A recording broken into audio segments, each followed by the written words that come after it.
Welcome back to normal baseball. Bryce Harper, Justin Verlander, and Max Scherzer are all back. The Cardinals suck. The Rays are good. Let's talk about baseball. Let's do it.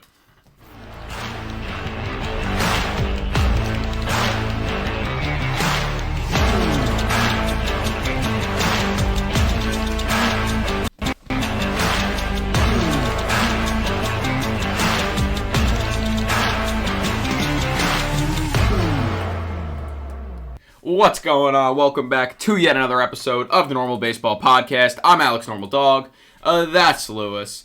And we have an entire week of baseball to talk about, as we did not post anything on Friday. So now we have a whole week of baseball to talk about. It was another very good week in the baseball world. A lot of couple star players came back. Some teams are doing really bad. Some teams are doing really good. Some injuries. And we're here to talk about it. So, yeah, how was your week, Lewis? Pretty good. Watched a lot of baseball. If anyone did not notice, we did miss an episode on Thursday. We were just busy outside of this, but we will inform people going forward if we are going to miss an episode prior. But great week of baseball all around. Happy to see that some guys are back. Sad to see that some guys might be out for the season, but we'll talk about it all. Yeah, it's been a fun week. So, let's get right into it. Where do we want to start today? There's a lot of places that we could start, if I'm being quite honest. A lot has happened. There's been a lot of talking points. I think we'll start with the good. Bryce Harper is back. Welcome back! Obviously, one of the biggest reinforcements for the Philadelphia Phillies. The Phillies got swept by the Dodgers this week and then lost 2 of 3 from the Red Sox. So while Harper did come back, they still are struggling a little bit. Hopefully they can get into their groove. But Bryce Harper is back. He had Tommy John on November 23rd of last year and made one of the speediest recoveries we've ever seen. So that is a plus. And it's great to have him back so far. He's 7 for 19 in the I believe 5 games he's played so far. 7 for 19. He hit his first homer of the season. Good to get that out of the way. He's already scored 6 runs, which is pretty significant to me. That just shows how much he actually does for this lineup by getting on base and giving players opportunities to drive him in. And it's really good having one of the biggest stars in baseball coming back to the NL champions. Yeah. Now I feel like it's just one more step in the right direction for the Phillies, who do need the lineup reinforcement, especially since in spring training, Rhys Hoskins went down with ACL tear. Really upsetting to see. And obviously, between that and Bryce Harper getting Tommy John surgery, Phillies fans were kind of like, yeah, we got Trey Turner, but we're missing out on a couple of guys who we really, really relied on, especially down the stretch last season and even in the postseason. And it's good to see that Harper made his return so quick and he's came back to this level that we know him to be at. And the thing that I do want to point out, too, is that he has scored 6 runs, as you mentioned, and he's only walked, I think, 2 or 3 times so far this season. So he's getting hits. He's figuring out ways to get on, and I said last episode that I'm not sure if we're going to see him swing 110, 120% the way that Bryce Harper does. He proved me very wrong this week. Proved me very wrong. Yeah. He looked extremely healthy, considering that only 160 days ago, when he came back, he got Tommy John surgery. Yeah, you did confuse me a little bit when you said that at the time. Like you said, only 100 and whatever days ago, he had Tommy John surgery. I will say, a lot of people are really just shocked that he made this speedy recovery. I agree. Yes, it's kind of crazy that he did do this in such a short amount of time, but also at the same time, he's not a pitcher. He's not playing the outfield right now. He's not throwing the ball. He's not playing defense whatsoever. And swinging a bat coming off Tommy John is a lot different than pitching off Tommy John. You know what I mean? So, I feel like that did also allow him to come back so much quicker. You know what I mean? Yes and no. I still think that... Why no? Well, because we can look at a guy like Shohei Ohtani, who also got Tommy John and then was designated to a strictly DH role earlier in his career, and it still took him a very healthy amount of time to come back. Like, it took him well over half the season when he got it in the offseason, around the same time that Harper got Tommy John surgery. And it took him a lot longer to come back. So it's really impressive to see how quick he recovered from it. I'm not saying it's not impressive, but I'm saying since he's only swinging the bat. Yeah. And Shohei Ohtani, he also had to worry about throwing the ball while he's swinging the bat. You know what I mean? Well, when he came back from Tommy John, he was strictly a DH for that season. I get that, but that doesn't mean he's just getting rid of the pitching aspect too. Yeah. So he was still probably practicing pitching. He just didn't get rid of it. Right. I don't know. It is still insane, but swinging the bat is different than throwing a pitch. Yes. And I'm so excited to have Harper back. If if there's anyone who's going to be this excited about Harper coming back, it's me, because I love Bryce Harper, and I think that the Phillies really needed this spark. Not that necessarily he's given it to them yet, because they're still losing games. I mean, in that Dodgers series, they were swept, and they gave up a total of 36 runs through 3 games. I believe it was 13-13-10. So their pitching wasn't great in those games, obviously, giving up 13 runs in 2 of them and 10 in 1 of them. But their offense also wasn't really scoring too much during that time. So I still think the Phillies need that offensive spark, because they are currently, 4th in the NL East, even with all the a couple of the other teams doing bad, which we'll talk about. So I don't know. I think he is going to provide that for the Phillies, that spark, but it might take a couple of days, maybe another week. Because the Phillies have still struggled, despite getting the guy who carried them to the World Series. Not carried, but you know what I mean. It was a big, big part. Yeah, but I think most of the Phillies' struggles right now are what we've known the Phillies to struggle with historically. And that's their starting pitching. Recently. Yeah, recently. Sorry, my apologies. Shout out the late 2000s Phillies, I believe. Right before 2010, they were pretty good pitching-wise. However, their pitching so far this season has not been as locked down and as reliable as we have remembered it recently. Guys like Aaron Nola, who's set to be a free agent after this season, has a 4.5 ERA. Zach Wheeler, who people were saying was the team's Cy Young Award winner last year and the year before that, has come out and he has almost a 4.5 ERA as well. Taijuan Walker, 7 ERA just about, and has not really come to form. Yeah, has not panned out so far. The other guy's Matt Strom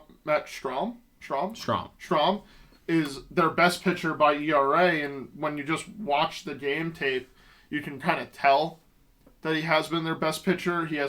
He's just looked a lot better. Sure, it's been in half of the innings compared to Aaron Nola and Zach Wheeler, but they got to rely on him. Their 5th starter to really come through is not too good.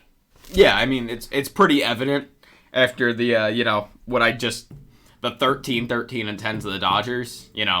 That's pretty concerning, giving up that many runs. And the offense hasn't been scoring runs either. So, obviously, if your pitching's not picking up for your offensive struggles, then it's just bad all around, and it looks really bad. Their offense can hit, but they're just not scoring enough runs. And then on top of it, like you said, their pitchers have been horrible. Craig Kimbrell has been horrible out of their bullpen. It's just not going the way they wanted it to go. They made these additions during the offseason. They expected to have good pitching this season. Obviously, like you said, you have Aaron Nola and Zach Wheeler, who that 1-2, before the season, you would have had it up there with any 1-2 punch in baseball. Yeah. I mean, that is a dominant 1-2 punch. Aaron Nola can go 8 innings shutty any day of the week, which he did very recently. Yep. But, he has his bad days. So does Zach Wheeler. And like you said, Taijuan Walker has been nowhere near what they wanted him to be and what they gave him that contract for. So just all around, the Phillies haven't been looking great. Who do they play this week coming up? Because maybe they can get some offense going, and hopefully it's a bad lineup. Toronto and I knew Colorado. Toronto is going to be a tough matchup because the Blue Jays have been very dominant recently. Mm-hmm. The Blue Jays have been, I almost want to say sneakily dominant because they are in that AL East with the Rays and the Blue Jays, and they're still 7 games back, but they're 24th in the division. And well, third. Yeah, third. And they're 21-14, which is very good. I mean, that's first in the AL Central, that's first in the AL West, that's first in the NL Central, and that's tied for first in the NL West. Like, they just got stuck in that AL East division, but they are having a very good start to the season. I feel like it's gone a bit under the radar. Yeah, it certainly has, even through some of the, I don't want to say controversy, but through some of the thicker times, especially things that I feel like would bother people in the clubhouse, like Alek Manoah and Alex Verdugo kind of going back and forth at each other earlier in the season. The whole situation with Anthony Bass and what he got into and his stuff on social media, and comments just coming out left and right about how Chris Bassett just enjoys playing there more than anywhere else. Like, I feel like they're coming up against a lot of things that can be avoided, and they're choosing to take it all head on and let their play speak for itself, whereas with a lot of other ball clubs, I would expect it to slow them down. So they're definitely showing that they have a lot of fight, a lot of will to win, and so far, like you said, sneaky, in that AL East division, looking very good. Could they be a team that could challenge the Rays if they get hot at the right time? Oh, yeah.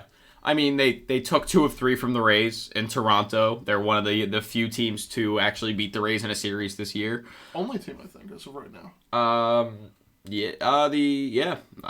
Maybe. I feel like one other team beat them in a series, but that's neither here nor there. The Blue Jays, they could get hot, and they are hot. But you know what I mean? Like, they can get hot. Like, I'm talking win 10 games in a row, and I think it could be coming up soon, because their starting pitching, like you said, while it's been pretty bad, it has gotten better recently. You look at a guy like Jose Barrios. If you take out his May 1st start, which he gave up 5 earned runs, in his last 3 starts before that, and the one on Saturday, he's only given up 2 runs or less. We've seen 5 innings, 1 earned, then 7 innings, 2 earned, 7 innings, no earned, then 6 1/3 and 2 earned. So, like, he's been a lot better. Considering the first 2 starts of the season, he gave up 8 runs, then 6 runs. Mm-hmm. We thought he was going to have a very, very bad season, and he's definitely picked it up. He's picked it up a lot. Yeah, which, like, good for him, because the Blue Jays need another one of those lockdown guys, and if they can rely on Jose Barrios when maybe Alek Manoah doesn't have his best stuff, or Chris Bassett or Yusei Kikuchi doesn't have their best stuff, leaning on a guy like Jose Barrios last season, Blue Jays fans would have ripped their eyes out. However, this season, like you just read off all of his stats, it seems like he's trying to turn it around, and so far he's righting the ship. So hopefully a few more good starts, and people will really start to remember who Jose Barrios is and how dominant he can be. Right. And even like you said, Manoah has been bad so far this season. His last 3 starts, no earned runs, 2 earned runs, 2 earned runs. His most recent start was 5 runs, but none of them 3 of them weren't earned. So we only get 2 earned runs. So Manoah's been getting better too. And if this entire rotation can get good at the same time, I believe Gausman just had a 13 strikeout game last week. He had a not great start against the Red Sox, if I'm not mistaken, but the Red Sox were really hot at the time. They still were. We'll talk about that in a minute. Chris Bassett hasn't been as dominant as they want, but he's still been a very solid piece in their rotation so far. And then Yusei Kikuchi, who just today carved up the Pirates. So, not that carving up the Pirates right now is that much of an impressive thing, but I think Cruz doesn't count. That Blue Jays rotation, we're gonna, in the next couple weeks, start to see it turn into that dominant Blue Jays rotation that before the season we were saying everyone should be scared of. Yeah. That's what I think. I hope that you're right. The one thing that we do also have to mention if we're talking about the pitching staff of the Blue Jays is also how locked down their bullpen has been. Besides a couple of bad closing opportunities by Jordan Romano, Yimi Garcia and Eric Swanson and Tim Mazza have all really... Mesa, sorry. Have all come out and been super clutch. They've really slammed the door on any offense that's trying to make a comeback or trying to really capitalize on a good chance to score, in all honesty. And I'm looking forward to seeing how sustainable this pitching staff can be throughout the season. I do trust their relievers more than their starters as of right now, just based on what I've seen. But I'm hoping that towards the middle of the season they can find a healthy middle ground where both sides can be very, very good, very, very dominant, and let their offense do their thing, because they're going to win a lot of games if that's their solution, if that's their formula. Yeah, and their bullpen hasn't even been that horrible. Like you said, if you take out those couple of bad outings, it's funny. Their starters and their relievers are both 15th in baseball in ERA. So they're middle of the road. Perfect. But they're winning games because their offense is crazy good. Vladdy has had an incredible start to the year. I feel like under the radar as well. I think this whole team. Matt Chapman, we can't forget about him. He's slow. He's cooled off a little bit, but from where he was cooling off a little bit is still very, very good. AL Player of the Month. AL Player of the Month, well deserved. Bo Bichette, like you said, is always going to be a dog in this lineup. Brandon Belt had a couple good games this weekend. I think in the last 2 games of the series against the Pirates, he had 3 doubles. So Kevin Kiermaier, I also want to say, might have been one of the most underrated pickups this offseason. Oh, yeah, it definitely was. And he's given value that Blue Jays fans were like, oh, like, he's not going to produce. He's not going to come up when we need him to. He's a Rays guy. He doesn't know how to play in an offensive-minded team. Kevin Kiermaier knows how to play baseball. And that's all that matters, because he's showing how good he is and why I feel like he's playing with a little bit of emphasis on the fact that he's still a great baseball player, just because the Rays didn't want to sign him long term. That does not mean that you're done for, that you're a plastic bag, that you're nothing, that you're garbage. It just means that the Rays cannot afford to keep you. And that shows in the way that Kevin Kiermaier is playing so far. Yeah, and I think a big part of why I think it's underrated is because, like you said, can't play in this offensive lineup. He's been hitting, but he's also been doing what they actually got him to do and is playing stellar defense.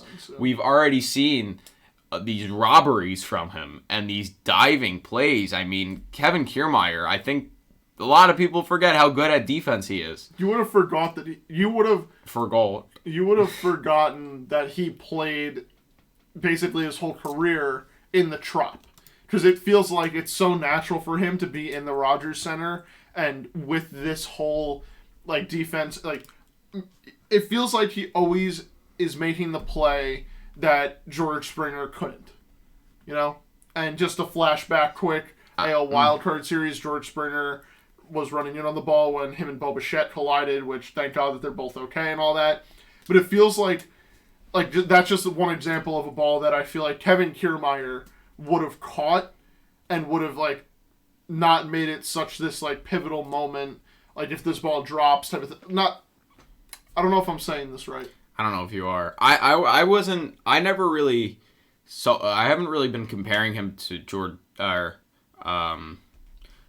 Springer. I haven't really been comparing him to him. I've just more have been defensively. I have, because I have been him. saying I've been thinking, not saying, that maybe towards the second half of last season, it sort of became an idea in my head that maybe George Springer isn't cut out to play a center field in the Rogers Center, and the Blue Jays jumped on the gun before it was too late and picked up Kevin Kiermaier in the offseason, and like you said, it's been a great offseason acquisition for them.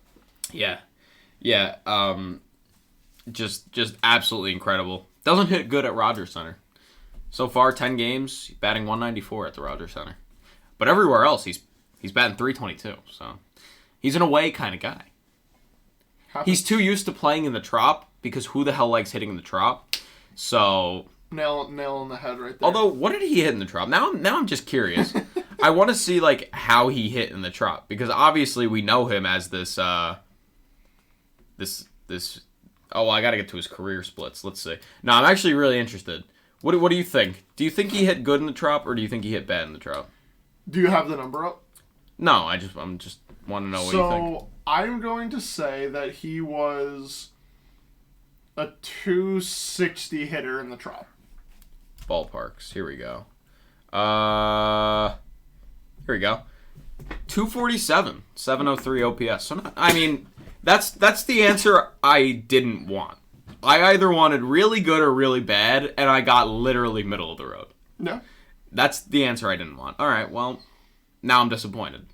He's just got to adjust. The wall is different now. The whole outfield looks very different. Looks great. Cannot wait to eventually get up there. I need to sneeze. In case you were wondering, yes, Kevin Kiermaier does hit good at Fenway Park. He does have a .301 batting average at Fenway Park. Glad he's staying in the AL East. You all right? Why are you still down there? You were down there for a while. Trying to recover. But yeah, Kevin Kiermaier. I think very underrated for the Blue Jays. Very underrated pickup. We talked about reinforcements earlier with Bryce Harper. You know a team that could really use some reinforcements right now? Let's hear it. The New York Yankees could really use some reinforcements right now. The Yankees are not having fun.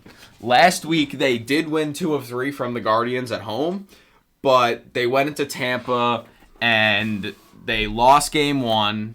They won game 2, which was it was a good win.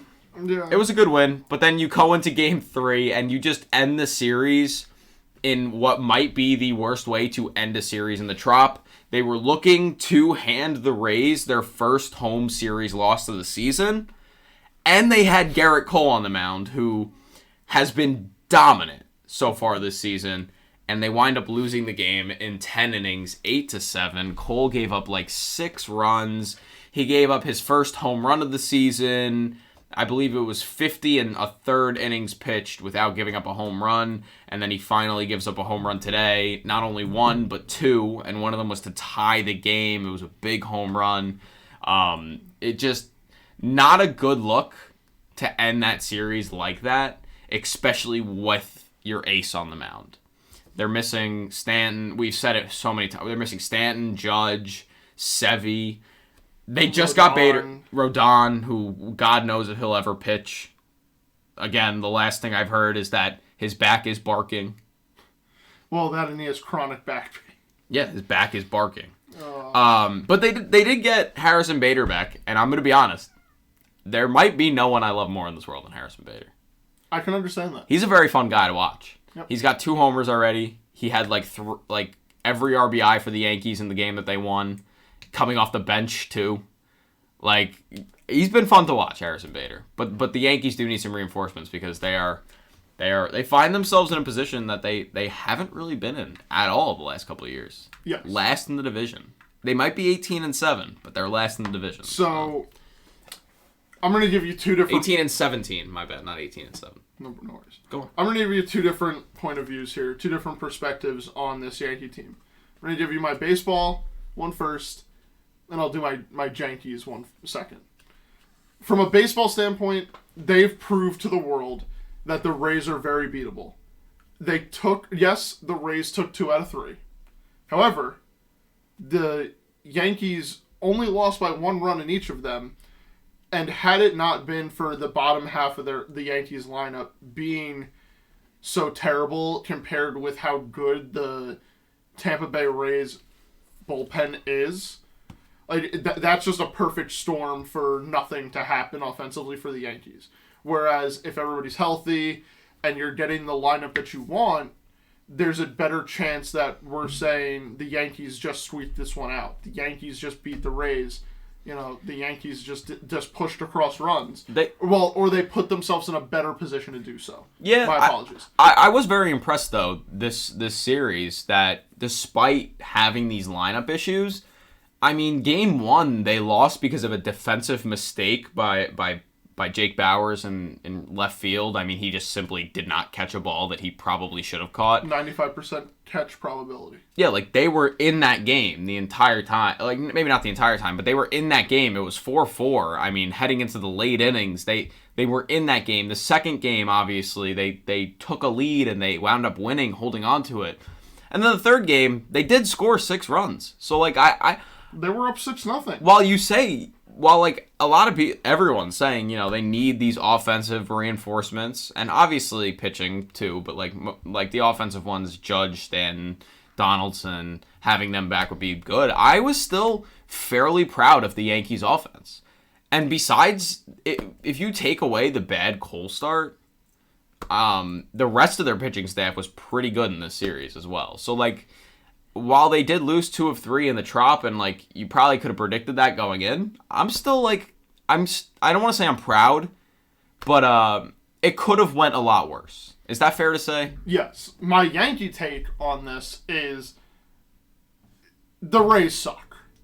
There's no way in hell you're gonna let the New York Yankees come into your house, come into your stadium that you have been defending with your life, right? And you debut the Randy Land.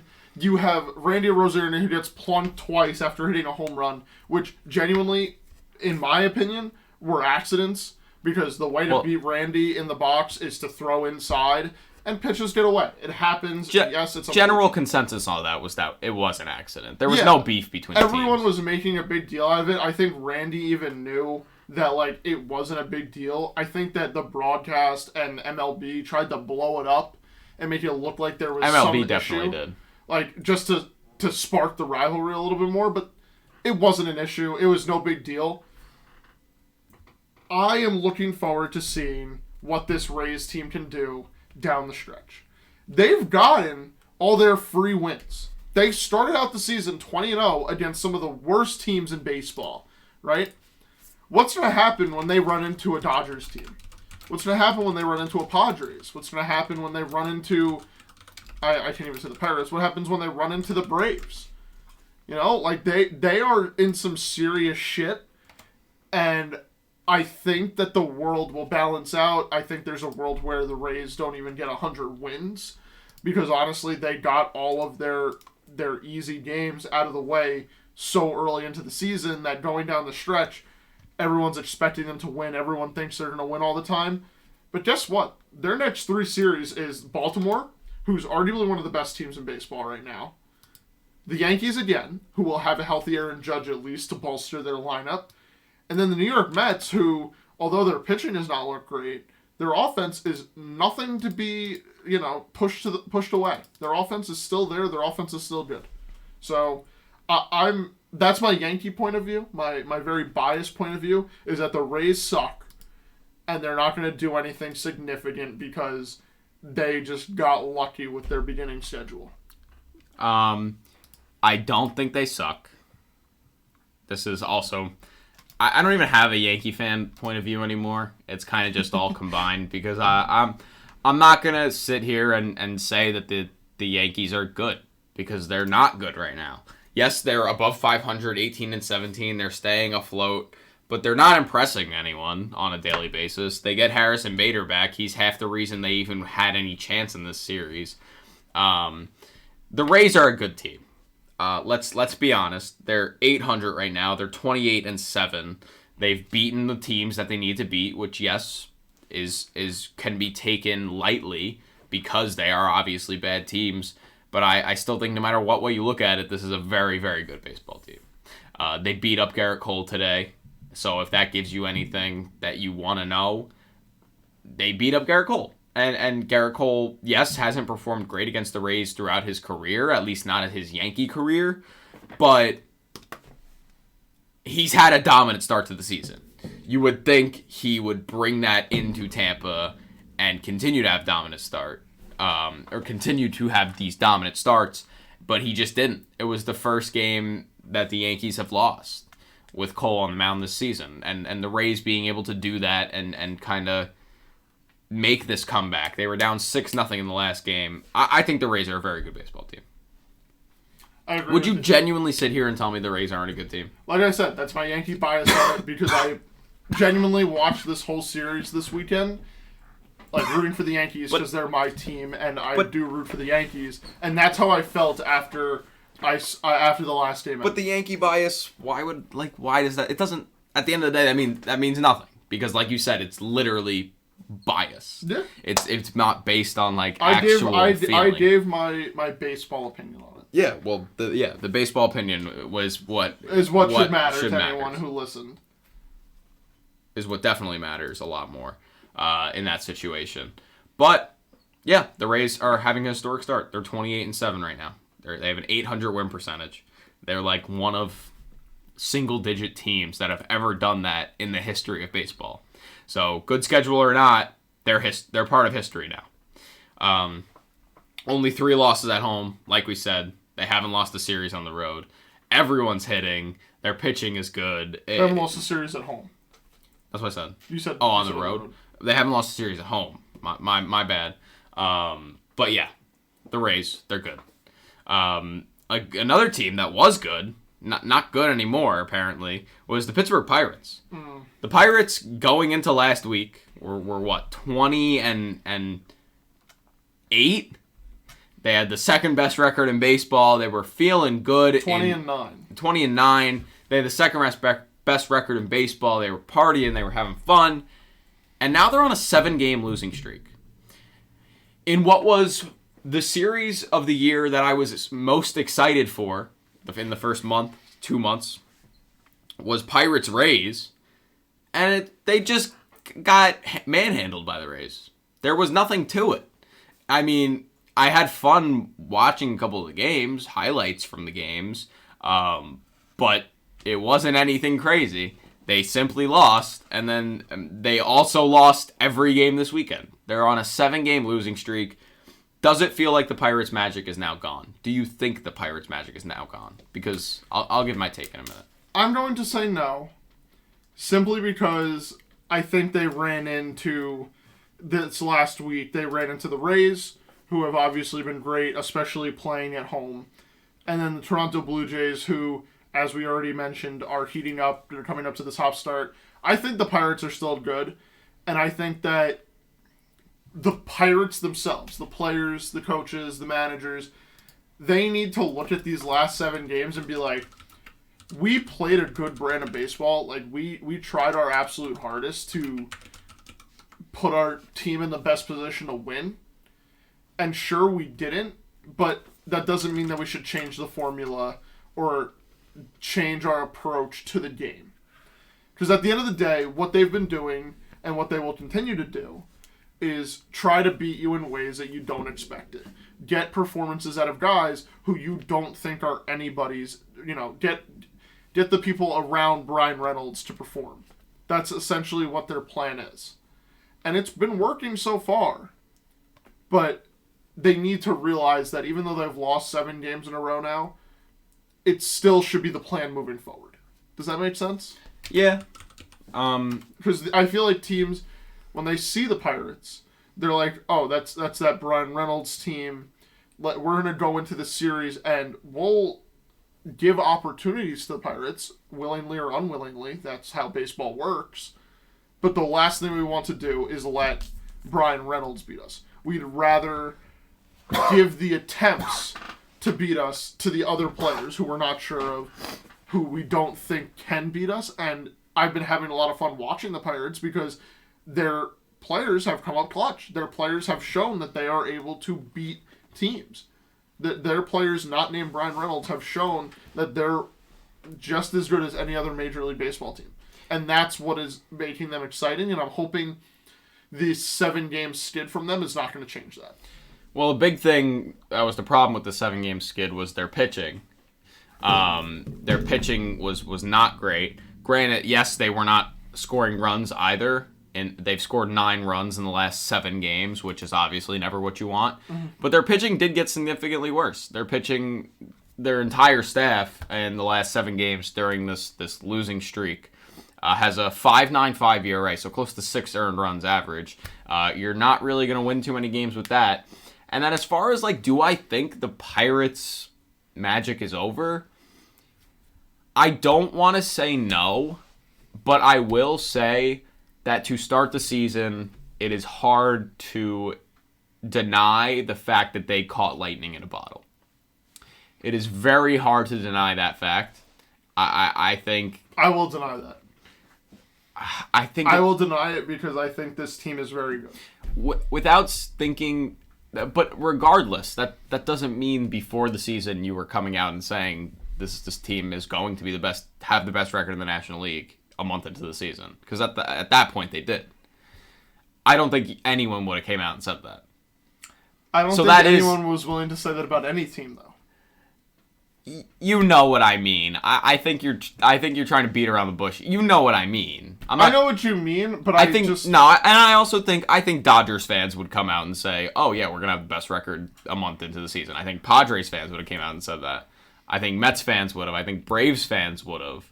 I think there are a lot of no Pirates fans. If you walked up to them and said, "What would your record be through the first month of the season?" No one would have said 20-9.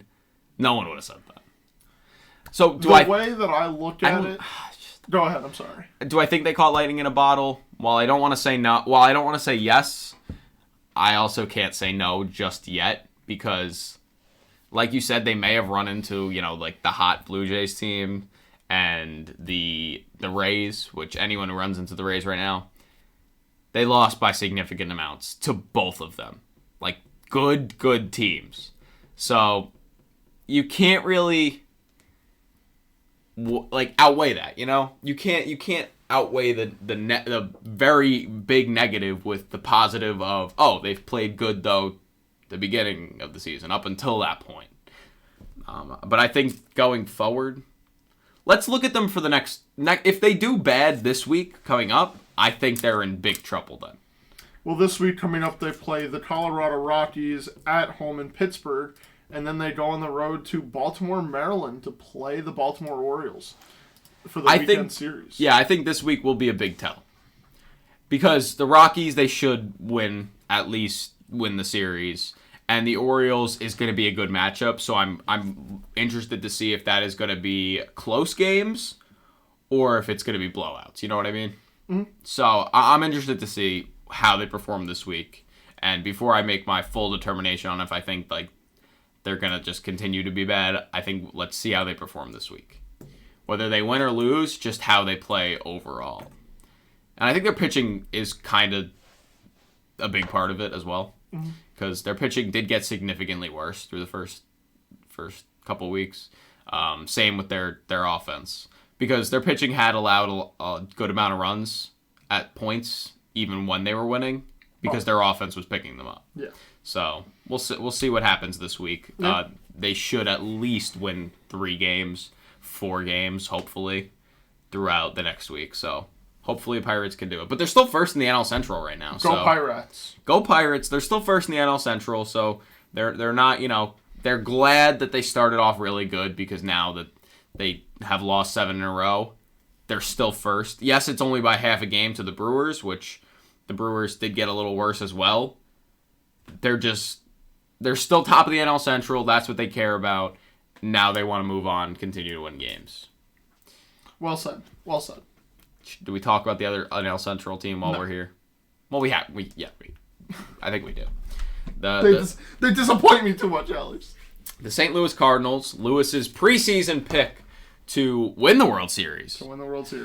They are currently 11-24.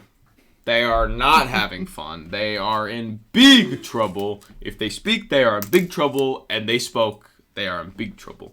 The Cardinals have the worst record in the National League. Worse than the Nationals, worse than the Rockies. They are actually closer to the Athletics than they are to the Cincinnati Reds right now. So if that doesn't say something, I don't know what does. Let me just say this. The Cardinals may be 11-24 right now, but they are in the NL Central, and one hot month couldn't get them right back in. Because this Cardinals team is one of the best on paper, one of the best teams on paper in the National League. Your face changed. You're right. I was gonna say there's no way to deny that they are one of the best teams in the National League on paper, but they've just been horrible. I think they're grasping at straws, and it's very, very evident. I mean, especially with what just got announced earlier this weekend, I should say, moving Wilson Contreras to the DH/corner outfield role because they want to call up a young catcher. Not What really. are we doing? What are we doing? Cardinals, I have been on the train for, is this my third season? I don't know. I think it might be. You know that last year I was on them. You know that for a fact. I have plenty of Cardinals merchandise within my wardrobe. Big Cardinals guy right here. And they are just finding new ways to disappoint me whenever they can. And it's upsetting me because, like you said, this team is very good on paper. But obviously that's not translating. Their lowest ERA out of their starters is Jordan Montgomery, who has nearly a 4 ERA. Something's not clicking. Something needs to change. And can I be honest? I think part of this issue has to fall on Paul Goldschmidt and Nolan Arenado. One, for not being able to perform. Besides today, of the time we're recording this, Paul Goldschmidt, in his game earlier today, had 3 homers. And I'm not blaming it on their performance. I'm blaming it on their leadership. For the past almost 20 seasons, Yadier Molina has been the voice in that clubhouse. They even brought in Albert Pujols last season. And look at how good they were, how lively they were. Paul Goldschmidt and Nolan Arenado took a back seat to that. And I don't think they paid attention too much on how to lead a team. How to be the voice that's not the manager. That's not basically their boss telling them what to do. You know, you have to rally the troops. You have to go out there as one unit and win a game as one unit. And it feels like there are 9 different guys who are standing out in a baseball field. Not one team playing in a baseball field. At a baseball field. On a baseball field. However the hell I say it. That's what this team feels like. And it upsets me because they could be so much more. I mean, that's fair. You led that whole thing by trying to say that Paul Goldschmidt hasn't been good. He has been. Well, you did. You said Paul Goldschmidt, aside from today, yes, he had 3 homers today, but he still had a very good season. He's batting .321. He's doing very good. Nolan Arenado has not been playing good on the field. So offensively. Well, yes, he's always going to be good defensively. He's going to be good defensively, but offensively is where he thrives. Is what matters more, arguably, especially right now. Nolan Arenado has had a very bad start to the season. His Baseball Savant page tells you the entire story. He's just not hitting the ball well. But yeah, the leadership thing, I 100% agree with you. You know, you have a guy like Yadier Molina in your clubhouse for 19 years, and he's just gone like that. And these are the 2 guys that need to step up and take initiative and become the true leaders of that team. And like you said, I just don't think that's been happening. I don't think they've been vocal enough or whatever it is. Do I think even that is a reason to blame them for starting 11-24? No. This team, but it's a big issue. Oh, I agree. I'm saying, but even with 0 chemistry, they should be winning more games. You know what I mean? Don't even with. It's not like they have 0 chemistry. They were, most of them were on the team last year. Mm-hmm. They all know each other. They still should be winning more games than this. I would also say go on. I'm sorry, no, I completely cut you off. No, go. I would like to say too, I think the sending Jordan Walker down move and also sending down Juan Yepes too to he's back up now. Space. Yeah, but I'm saying that they did send him down. Nolan Gorman's still down in AAA. Terrible move. Absolutely terrible move. I feel like, especially when you need... Wait, Gorman's back. Gorman's on the Major League roster. Jordan Walker. Oh, you said Gorman. Oh, I'm sorry. Walker. Jordan Gotcha. Walker. And at the time, Juan Yepes also got sent down earlier this month. He did get called back up, luckily. But those two guys, you need them to just get big league at bats, because Jordan Walker, last we saw in the big leagues, had a 700 OPS with a 247 batting average. Like, that's okay, especially being a 20-year-old rookie, or 21-year-old rookie now, my apologies. I think that they just simply didn't give him a leash. They didn't give him a long enough leash. They need him in the lineup, because when he gets going, just like a lot of rookies, there's no stopping it.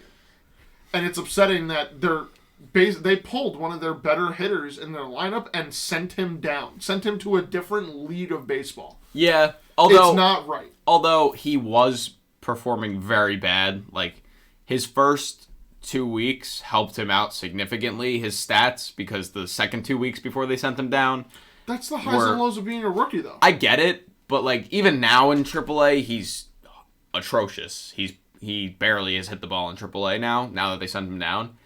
I understand why. His defense was bad. He's a rookie. He's only 21. He's still got time. And when you think about it, again, on paper, this team without him should be a very good team, so they can afford to send that rookie down to give him some more time so he can be even better coming up. Like, rather than just having him in this lineup where when he's playing bad, since they have so many different options, they would bench him rather than play him. So rather than bench him to use their better options while he's struggling, might as well have him in the minors rather than do that, so that he can get those everyday at-bats, which is that's what I'm saying my thought would have been, until Tyler O'Neill went on the 10-day IL today, or yesterday, or yeah, it was either yesterday or 2 days ago. And, I believe it was 2 and they call up Juan Yepes instead of Jordan Walker. Yes. Which is bizarre to me. I understand that, like, Juan Yepes can also play first, and Jordan Walker can't really play first, and he can play the outfield, so maybe a little bit more versatile when you look at the positions he plays and more important. But if you're trying to make that argument, you'd rather have, I believe Nolan Gorman started in left field today for them, which is just not something you want. Like, put Jordan Walker out there. Call up Jordan Walker. Let him get more at-bats. It doesn't make sense. The Cardinals are a dumpster fire right now.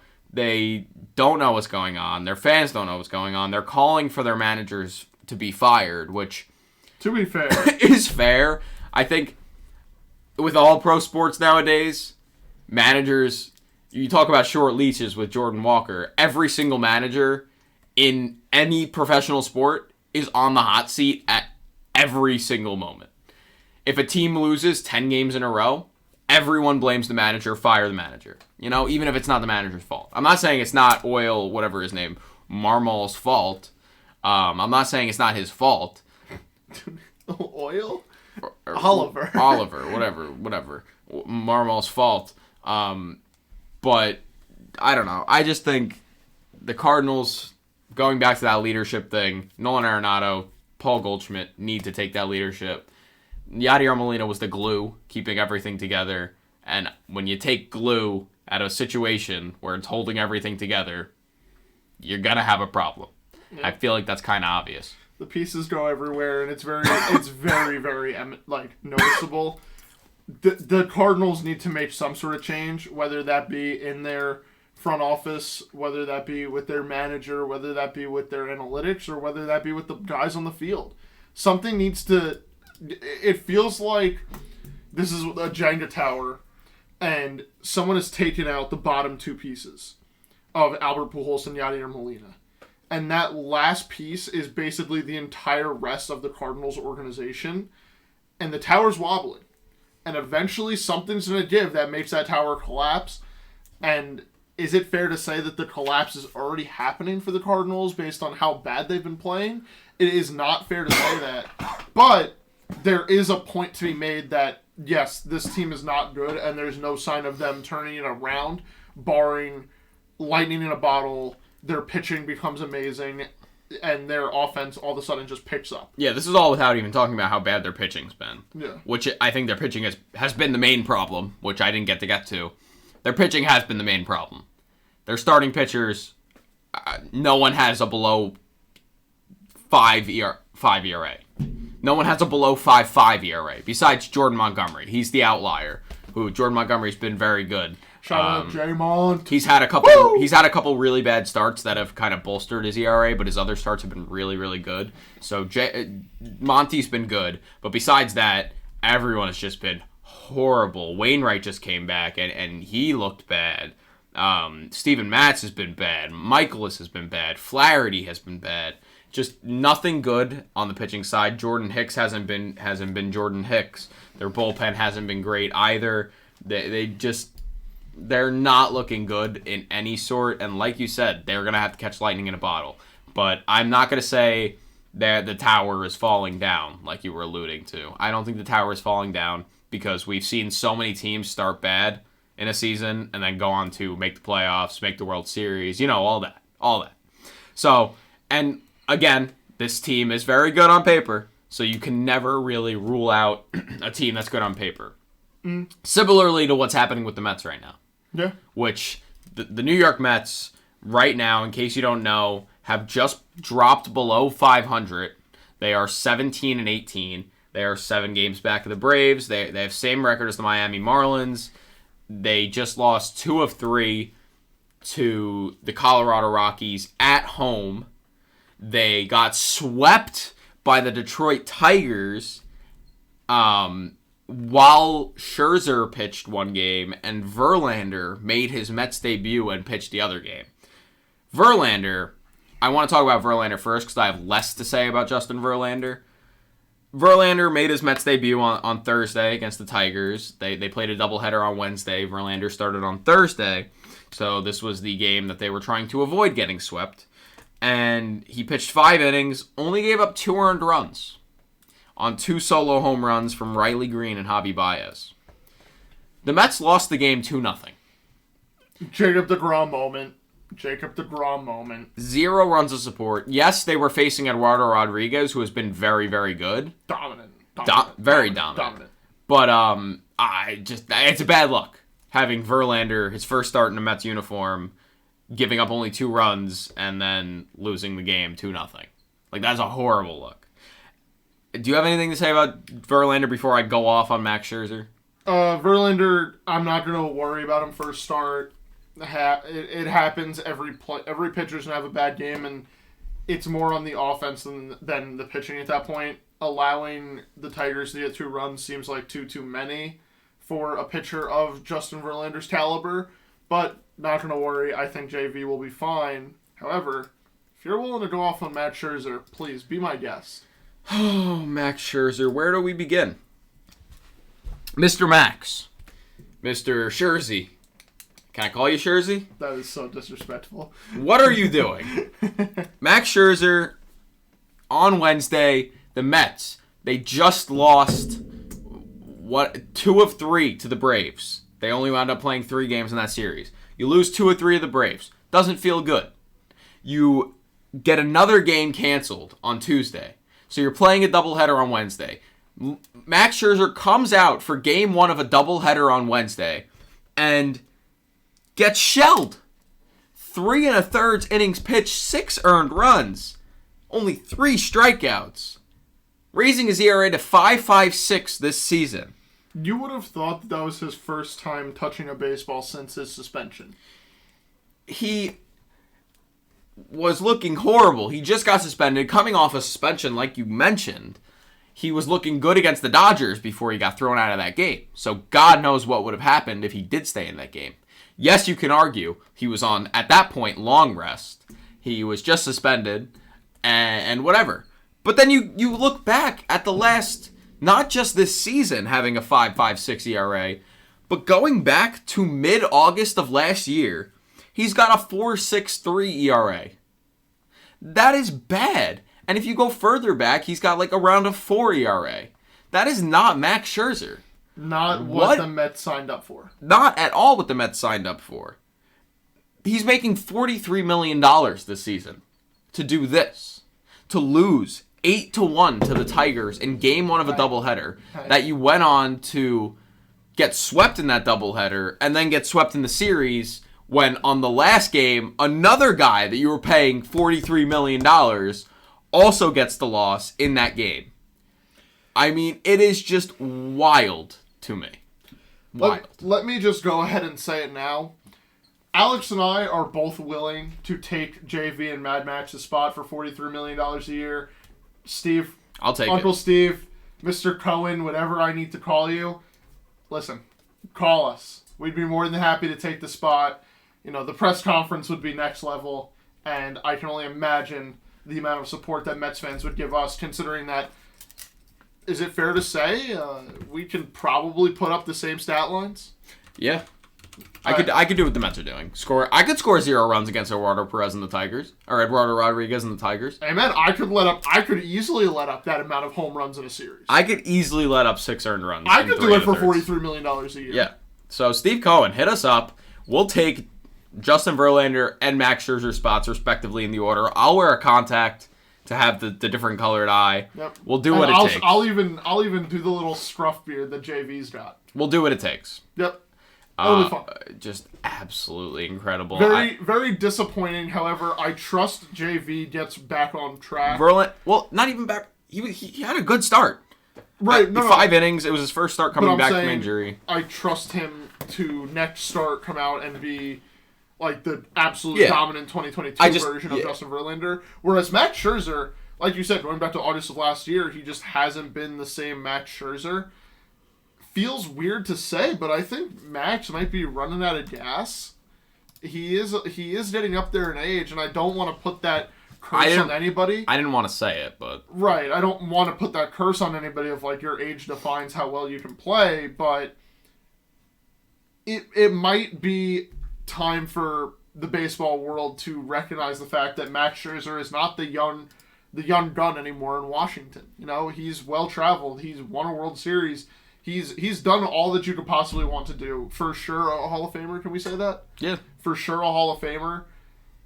Just hoping that they both find a way to right the ship, not only with themselves and with their performances on the mound, with Mets fans and with baseball fans, because baseball is a lot more fun to watch when you get 7 innings of 14 strikeouts from JV, or 9 or a complete game from Justin Verlander where he only allows 2 hits, 3 hits.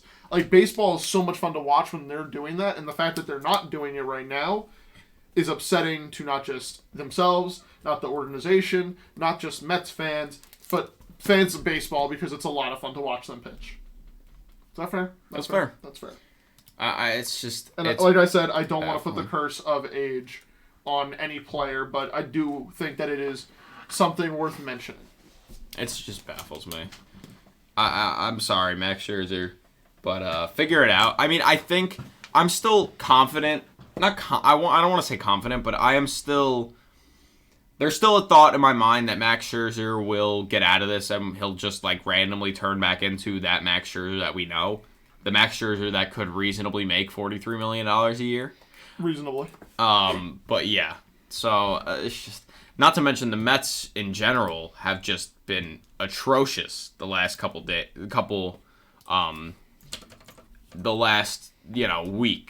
The Mets in the last week have had a .214 batting average as a team.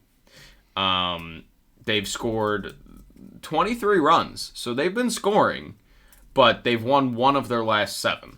So if that tells you what you need to know, then so be it. Definitely, from what I've heard with Mets fans, they're missing something, and which is bad because they're actually not missing anything right now. Right. I will agree with them to an extent that they're missing another power bat, and they thought Francisco Alvarez was the answer to that. I think the conductor of the Francisco Alvarez is not a top 40 prospect in baseball, and it's kind of proving right, and it's also not. His defense is not that good, but it's not as bad as I expected it to be. The bat is just not there at all. He definitely needs more time to develop, but They need something, and it's just not there. They don't need anything. They need a power bat. They don't. You're gonna tell me that Francisco you would Lindor. rather have Francisco Lindor is batting .222 on the season. I can tell you what the problem is. It's that. Starling Marte is batting .213. Like, they're the guys who they need to be playing good to produce runs. Their top run producers are not playing good. This lineup is amazing. Brett Beatty has come up and is batting .294. Brett Beatty is doing his job. And then you have Francisco Lindor, who can't buy a hit. You have Starling Marte, who can't buy a hit. You have Easy Out Escobar, who can't buy a hit. Everyone's favorite. Francisco Alvarez, I'm not going to say anything about him. Because it's not his problem. You can't put any blame on Francisco Alvarez for the Mets' struggles right now. He's a catcher. He's a rookie catcher. He's not just going to come up and bat .400. Like what are they Don't say that to Mets fans. I understand. That's what I'm saying. What are they expecting? Don't expect him to just do that. You should be focusing on the fact that Francisco Lindor is playing like dog shit right now. And same with Starling Marte. And dare I say, even Pete Alonso. Pete Alonso has been one of their top run producers. I will give him the credit where credit is due. Pete Alonso has been doing his job more than, Lindor and Marte have. He's batting .240. For Pete Alonso, that's not bad. That's kind of around the range you're asking for because he has the power. He's driving in runs. But how are you going to be a guy like Francis? I don't think this team needs anything. Brandon Nimmo's batting .317 for God's sake. Brandon Nimmo gets on base like 3 or 4 times a game. It just baffles me that the Mets are finding ways to lose. Their pitching, honestly, isn't even that bad. Their pitching has been good. Their bullpen is literally one of the best bullpens in baseball. And I will not shy away from that. No, you can't convince me otherwise. Their bullpen is legitimately one of the best in baseball. Their starters, Kodai Senga, yes, has had a couple bad starts now. Overall, he's been good. The rest of their rotation's been good too. It's literally just their lineup. It's you know what they could have used? Oh my god. You know what they could have used? What? Another power bat like Carlos Correa. That's what they're missing. That's in my genuine opinion. They're missing a second power bat because you can't rely. Lindor and Alonso are 2 power bats. No. Lindor is not a strict power bat. Pete Alonso is their only power bat. Vogelback. No. Greatest player of all time. Batting .266. What's the next topic? Daniel Vogel. No, we're not moving on from this. Daniel Vogel. I don't think this team's missing anything. Did we or... Before the season started, did we look at this lineup and say they could use another power bat? No. And I get that we're now a month into the season, and now there's a difference between saying they need another power bat because, just to balance their lineup out, and saying they need another power bat because they're lacking power in their lineup. You know what I mean? They can have power in this lineup when their players are playing good. Mark Canha can provide some power. I think a lot of this lies on... I don't want to blame it on one person, but I think it's reasonable to say that a lot of this lies on Francisco Lindor. Okay. Think about it. When Frankie Lindor is playing very good, the Mets are usually also playing very good. That's fair, no? That's fair. And Correa's not a strict power bat either. Is Correa a strict power bat? Never said that it had to be a strict power bat. It You just just needs said to it. be a power bat. So, Lindor is a power bat. Lindor's not. How many home runs did Francisco Lindor hit last year? Let's see. Francisco Lindor had 26 home runs last year. I'd say that's power. He had 38 home runs in 2018, 32, 20. Francisco Lindor, is it or is it not fair to say that he is one of the power hitters in this lineup? He is a power bat in this lineup. Really? Especially I think you're being Well, no, we're not talking about the way he's playing now, because that's No, what I'm but I'm saying. He's not doing anything right now. I'm saying that showing his play now proves my point of that he's not a power bat. That doesn't make any sense. He's not doing anything right now. Right. But then you could say he's not a contact bat either, because he's batting .222. He's not doing anything. This is not about a contact bat. I'm saying that he's not even need a power bat. But he can be one. Think of how many times Lindor has just like come out and like hit like 5 homers in a week. Like, he can be. For instance, like, he has power. He has serious power. I don't know how you're denying this. I'm not denying that he does not have power, but he's not a power bat. You're okay. If the Mets rolled out a lineup without Pete Alonso and had Lindor in the 4-hole, who would you want? Would you be okay with that? Yeah. Oh, without Pete Alonso? Without Pete Alonso. But that's not fair to say that. No, I'm saying in a world. Then who's a power bat that they would realistically have in their go out and get right now? No, not go out and get, but like saying, oh, it'd be really nice if they had this Carlos, guy. if they bit the bullet and said, fuck it, we need this. He's not a power bat. He is more of a power bat than Francisco Lindor. I disagree. You're wrong. I completely disagree. And I understand that you're going to disagree. You're wrong. It doesn't. No, they're Francisco Lindor and Carlos Correa, quite honestly, are two very comparable players. Very comparable. Correa actually hits for more power. He actually hits for more average than Francisco Lindor. That's cool. Correa can bat 300 and hit a home run whenever he so pleases. So can Lindor. I don't believe Lindor can. I completely do. I think Correa has more experience. Actually, I know. Why the hell am I saying I think? I know Correa has more experience against facing some of the best pitchers in baseball. I know that he has the capability to perform when it matters most. And time again, Lindor comes up. Sure, you can point to the 3-homer game against the Yankees. Regular season. Guess what? Correa did it when the lights were brightest. He did it in the World Series. Right? He did it in the postseason. He's done it time and time again. Correa has more ability to hit for power than Francisco Lindor, and that's not a question. It's not a question. It's a simple statement. Yeah, I don't know. Lindor also performs well in the playoffs. So, with how much experience? Well, how many times have they gotten into the playoffs? 16 total series. I mean, it's not bad. I mean, that a lot also has to do with the team. I don't think your argument of Correa being more of a power bat than Lindor is fair at all. I think I don't think you remember how much power Francisco Lindor truly does have. Like, this was a very, I wasn't expecting this from you. Because, like, Lindor is, he's a power bat. I'm not saying, like, he's, like, an only power bat. Like, I don't even know who to compare him to right now. Like a Gallo guy, you know what I mean? Like someone who literally he's home run or bust. Mm-hmm. Like, I'm not saying he's that, but he brings serious power, and I think you could put a lot of the blame. I never said that he doesn't bring serious power. I'm saying to you that they're missing a power bat, a guy that you can watch. Like how when you watch Pete Alonso step into the box, you say, here's our chance for a home run. That's not what I say when Correa steps into the box. You have more of a chance of saying it when Correa steps in the box than Francisco Lindor. Well, and that's when you look at it right this second, yes.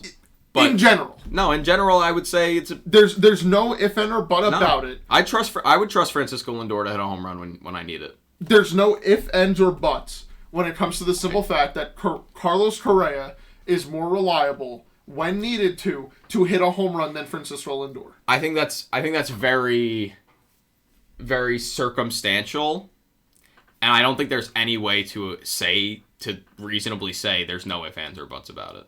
There is no ifs, ands, or buts. I don't think that's reasonable. And I will die on that hill. Don't think that's reasonable to say.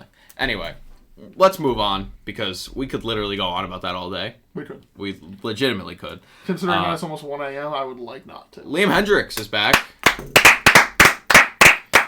Oh boy, Liam. Liam Hendricks beat cancer, fuck cancer, and he made his first appearance since battling and beating cancer in AAA. He pitched 1 inning, and he struck out a batter, no runs, no hits. He did his Liam Hendricks thing. Very excited to see him come back to the majors. Very excited to see him in the White Sox bullpen. Obviously, the White Sox haven't been playing good, but we're not even going to... They need the spark that is Liam Hendricks' energy. He yells, he gets loud, he's fun, he's a great person, and an even better teammate from what you can see. So White Sox are going to be leaning on him heavy to come in and just be a positive guy. Just smile. And obviously, that also goes along with, we do have to say, get well soon, Eloy Jimenez, who was hospitalized with something.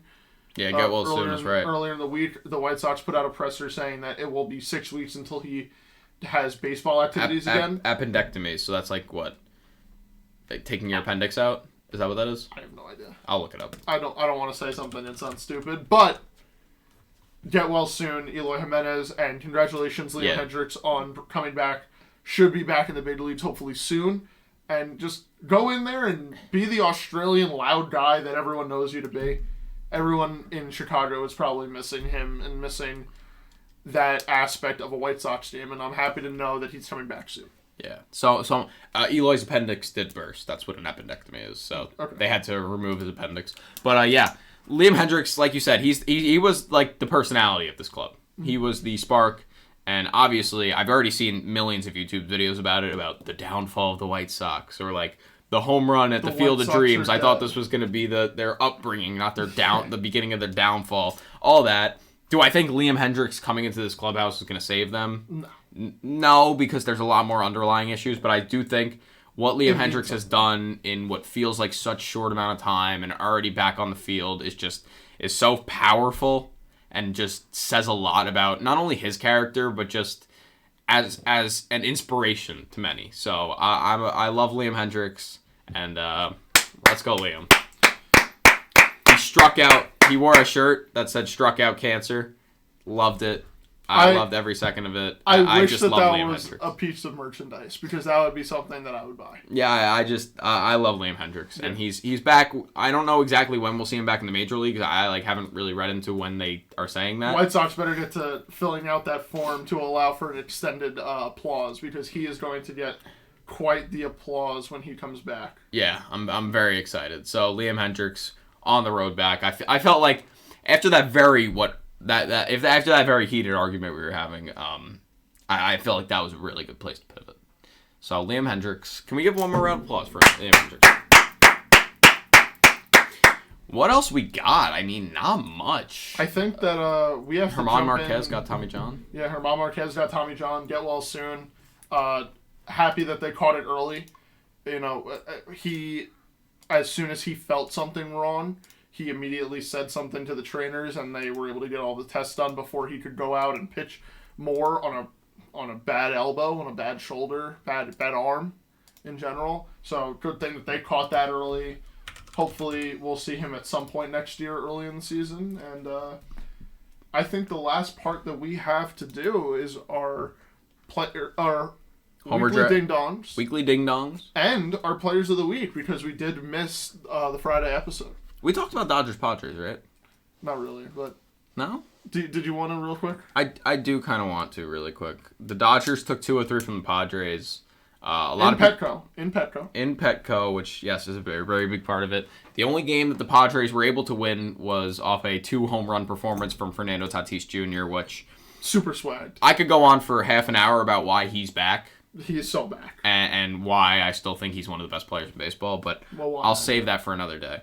Game 3 on Sunday Night Baseball, the Padres, Josh Hader gave up a home. They were up 2-1. Josh Hader comes in on Sunday Night Baseball looking to finally get the Padres a series win over the Dodgers. Gives up a solo home run to Mookie Betts to tie the game. The Dodgers down to their last out, too. Yeah, down to their last out. The Dodgers scored 3 more in the 10th inning. They lost that game. Devastating. A lot went around. Is this the best rivalry in baseball? No. Shut up. But, it's a good rivalry now. It's nowhere near. Not historically, but, right now, it's a good rivalry, I'd say. It's an entertaining thing. It's like that off-Broadway... It's not a heated rivalry. It's like that off-Broadway show that people are a bunch of people are flocking to. Because it's fun. It's interesting. It's not the main stage. I mean, that's fair. Yeah, that's I a like great that comparison. analogy. So...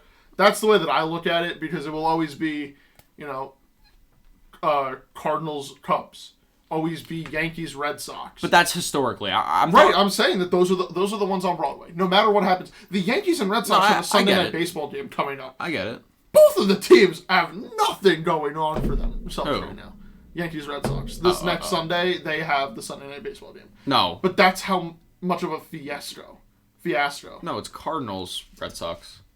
Well, whenever the Yankees and Cardinals Red Sox is this Sunday. Cardinals Red Sox this Sunday.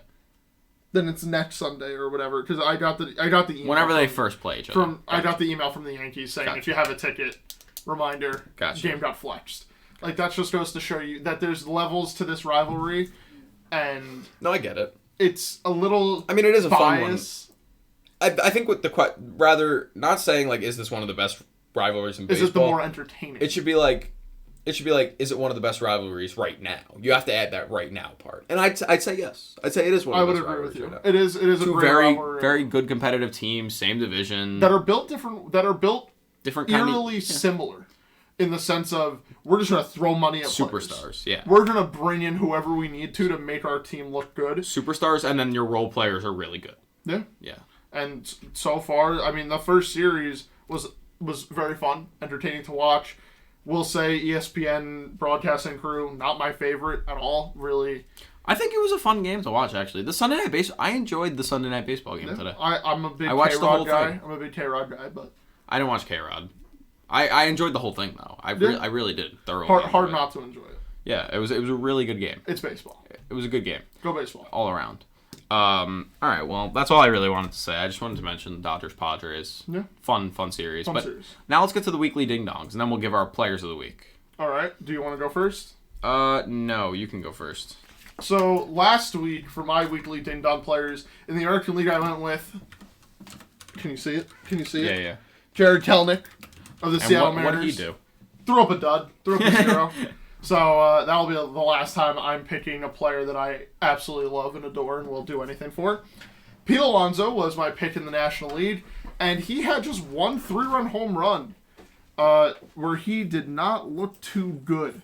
So, I do hope that he gets back on track. However, he will not be my pick this upcoming week for the Homer draft.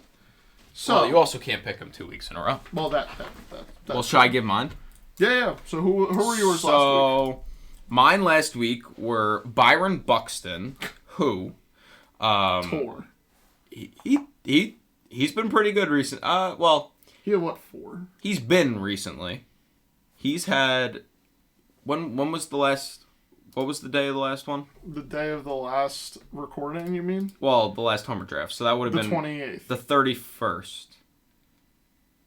April. Oh wait, you're right. April 28th. So from the 28th, he had 1, 2, 3 home runs. 3. So I got 3 from Buxton, and I also picked Joey Wiemer, who I believe had 0. 0. So I added 3 to my total this week. I am now at 15. Nice. I am at 7. Single digits for me is still. Did not expect this, but looking to make a comeback, and I think this is a great way for me to introduce my 2 players for the Homer draft. No. One at a time. Yeah. One at a time. My apologies. So, in the American League, I am going with J-Ram, Jose Ramirez of the Cleveland Guardians. Feels like we haven't heard too much about the Guardians' offense because of how the Yankees shut them down, and there hasn't been too much going on. No one better to re-spark that Guardians' offense than a couple of J-bombs from J-Ram. Is that fair? It's fair. Mm-hmm. So I'll pick my NL first, so that we can just go back and forth. Okay. Because obviously you can't pick AL again, so I'll hold off on that. Correct. My NL. This is interesting. My NL, I'm gonna go with Christian Walker of the Arizona Diamondbacks. Sneaky pick, okay. Yeah, Christian Walker. He had a couple home runs. He had a few home runs last week. I want to say 3 or 4 home runs last week. And the Diamondbacks are fun. And he's on one of my fantasy teams. I might as well root for him. And Christian Walker, sneaky pick. Yeah. Okay. So, if we're going with guys who are on our fantasy teams, I actually already wrote it down, but I wrote him down because I feel like he is due and he is on my fantasy team, so it's hard not to root for him. Dansby Swanson of the Chicago Cubs is who I'm going with in the National League. Hasn't had his first homer. He has. He's He's had a couple. He has had one, I think. Yeah. Two. Two. So feels like we're kind of due for these two players in the Central Divisions to pick up the bat a little bit more, and I'm hoping that it can be this upcoming week. Okay. I like it. So my pick for the AL is going to be... I'm in between a couple guys right now, just where I like to be. I'm having trouble deciding. Come on, pick one. Come on, top. No thinking, just picking. Yeah, we'll see how that turned out for you so far this season. On. I'm gonna go. Why not? I'll go with Harrison Bader. The Yankees are playing the Athletics. He just came back off the IL. He hit 2 home runs in this previous series against the Rays. They're playing the Athletics at home. Then they play the Rays again at home. I like Harrison Bader this week. Mm-hmm. I just like Harrison Bader in general, too. But, this week I'm feeling him, too. So my picks were Harrison Bader and Christian Walker, and yours were? Jose Ramirez and Dansby Swanson. All right. So now we'll move over to the Players of the Week. So, Players of the Week. So, you have the NL this week. I do. And I have the AL this week. Do you want me to start? Yes, please do. So, I'll start with my AL Hitter of the Week. My AL Hitter of the Week goes to a man in the AL East. And it goes to Anthony Santander of the Baltimore Orioles. Anthony Santander.